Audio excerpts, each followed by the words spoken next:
ప్రపంచంలో 4th richest city, 4వ richest city ఏదంటే లాస్ ఏంజల్స్.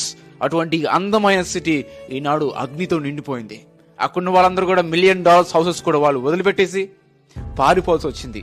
వేరే ప్రదేశానికి వారు వెళ్లిపోవాల్సి వచ్చింది. మరి అలాంటిది అగ్ని ప్రమాదం జరిగిన 2 రోజుల ముందు గోల్డెన్ గ్లోబల్ అవార్డ్ షో కాలిఫోర్నియాలో జరిగింది.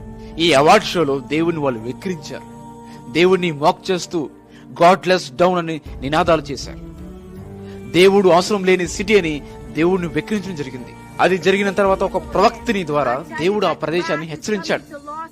మీరు మారండి, అగ్నిగంతకు రాబోతుంది, కాల్చివేయబడుతుంది అని చెప్పి దేవుడు హెచ్చరించాడు ఆమె ద్వారా. అయినా సరే వాళ్ళు వినలేదు.